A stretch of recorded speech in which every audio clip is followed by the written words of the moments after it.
আসসালামু আলাইকুম। আজকে আবারও আপনাদের সামনে আমি চলে আসলাম গরুর গোশতের রান্না নিয়ে। আজকের গরুর গোশতটা আমি আলু দিয়ে রান্না করে দেখাবো।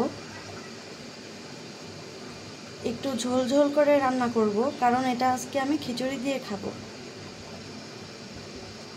তাহলে চলুন কথা না বাড়িয়ে রান্নায় চলে যাই। কিভাবে ঝাল গরুর গোশতটা রান্না করতে হয় সেটা আমরা দেখে নিই।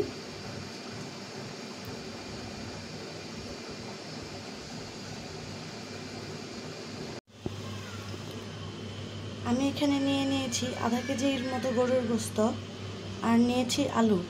আজকের রান্নাটা আমি আলু দিয়েই করব, একটু ঝোল ঝোল করে, কারণ এটা খিচুড়ির সাথে খাবো।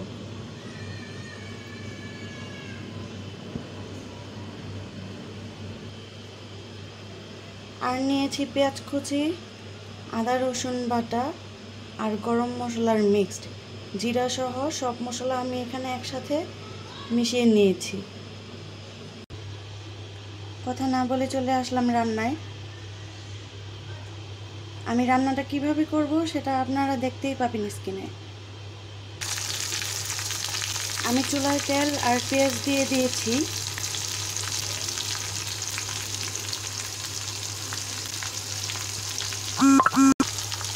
এখন আমি বেটে রাখা আদা রসুন এবং জিরা মশলা বাটা দিয়ে দিব। একটু ভালোভাবে মিশিয়ে নিব।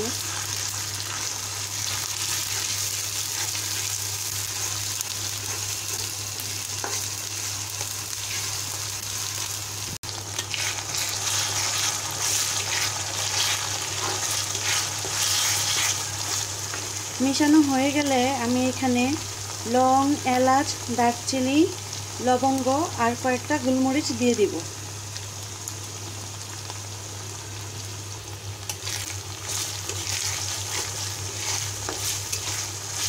মশলাটা ভালোভাবে ভেজে নিতে হবে।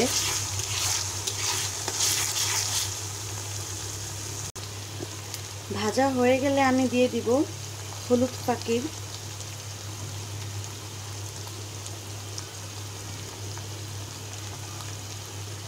আমি আমার পরিমাণ মতো দিয়ে নিচ্ছি।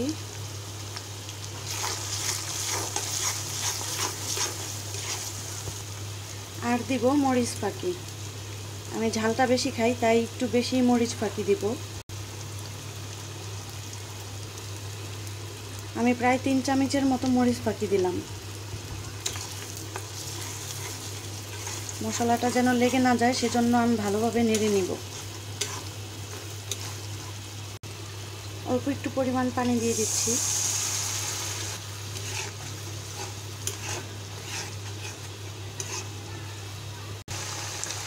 তেলটা উপরের দিকে চলে আসছে। এখন আমি 2টা তেজপাতা এরকম ছিঁড়ে দিয়ে দিব মাঝখান থেকে।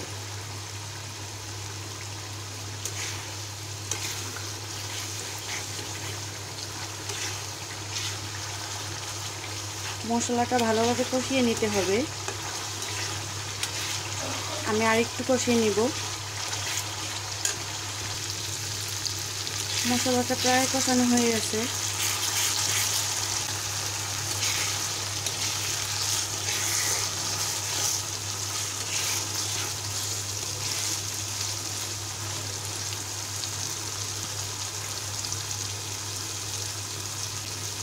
এখন আমি এর মধ্যে গরুর মাংসটা দিয়ে দিব।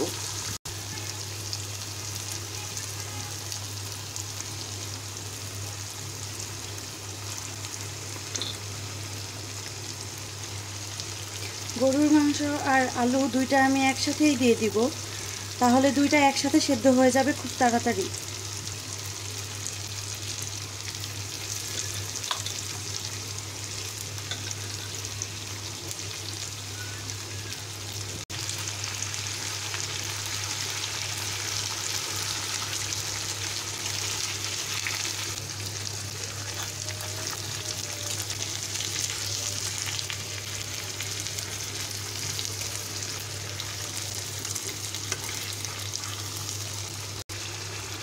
মাংসটা কষানো হওয়া পর্যন্ত অপেক্ষা করব।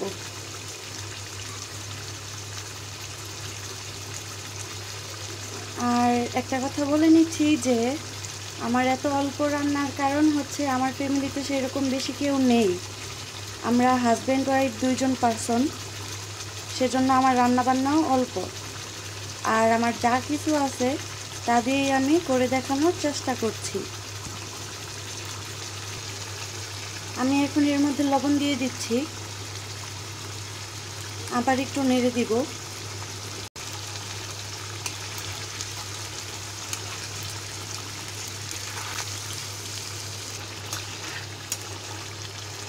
আমি মাংসটা নেড়ে নিয়েছি ভালোভাবে। এখন আমি এটা সিদ্ধ হওয়ার জন্য ঢেকে রাখবো 5 থেকে 6 মিনিট।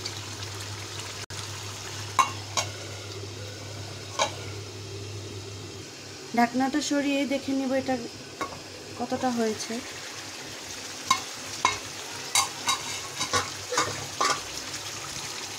যেন লেগে না যায় সেজন্য আমি একটু ভালোভাবে আবারও নেড়ে নিব।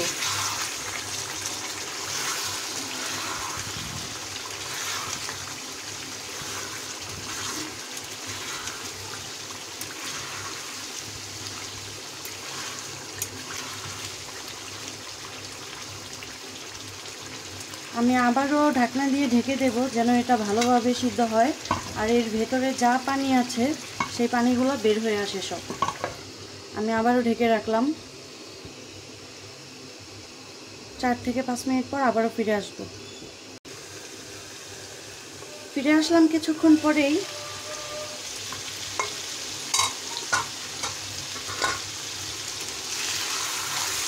মাংসের মধ্যে যে পানিটা ছিল সেটা কিন্তু প্রায় শুকিয়ে গেছে।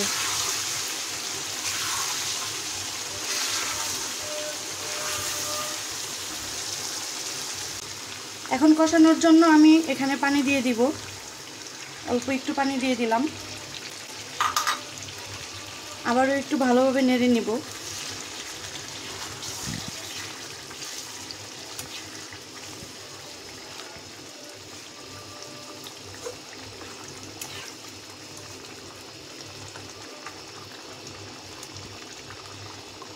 এখন আমি আবার ঢাকনা দিয়ে এটা ভালোভাবে ঢেকে রাখবো সিদ্ধ হওয়ার জন্য।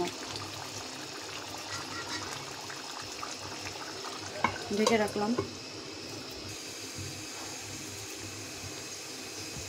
ফিরে আসছি 4 থেকে 5 মিনিট পর।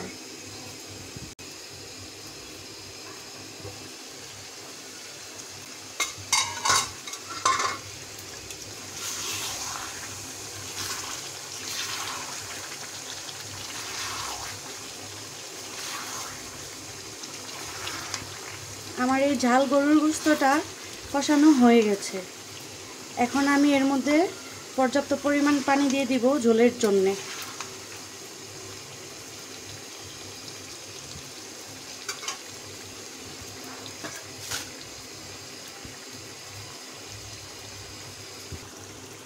আমি এখানে সেদ্ধ করা গরম পানিটা ব্যবহার করব।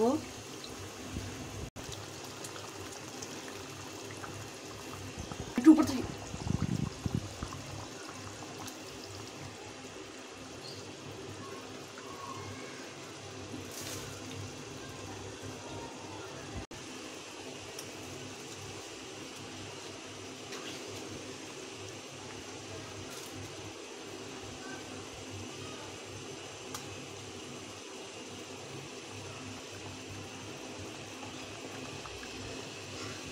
আমি গরুর গোশতটা আবারও ঢেকে রাখবো কিছুক্ষণের জন্য। ফিরে আসছি 5 থেকে 6 মিনিট পর।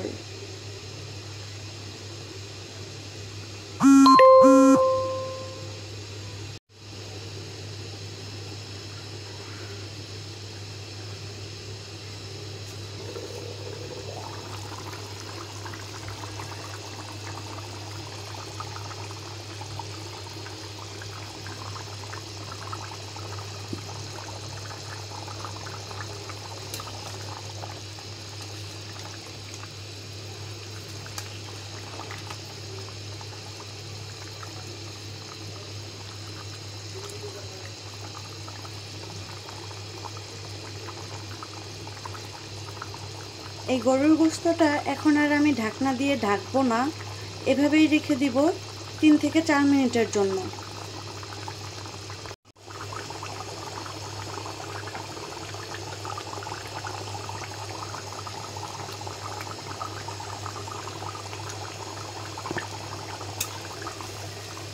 আমার গরুর গোশতটা কিন্তু প্রায় হয়ে আসছে, এখন নামানোর পালা।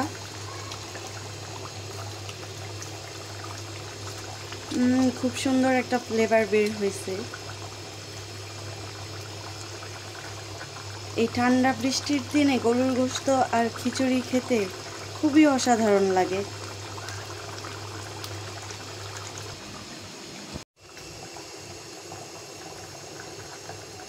আমার মাংসটা হয়ে গেছে, এখন আমি চুলাটা বন্ধ করে দিব।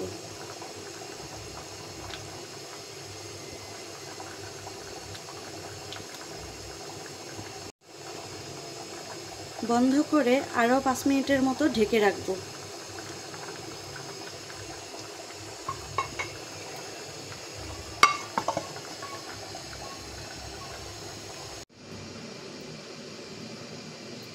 আমি আমার গোশতটা নামিয়ে নিয়েছি চুলা থেকে। এটা কিন্তু দেখেই বোঝা যাচ্ছে যে কতটা খেতে সুস্বাদু হয়েছে। যারা আমার মতো ঝাল পছন্দ করেন তারা কিন্তু এরকমভাবে ঝাল গরুর গোশত বাসায় ট্রাই করে দেখতে পারেন।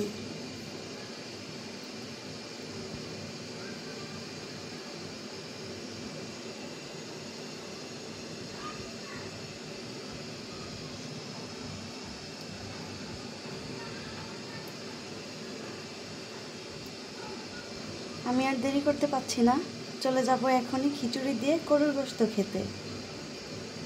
খেতে চাইলে আপনারাও চলে আসুন। আল্লাহ হাফেজ।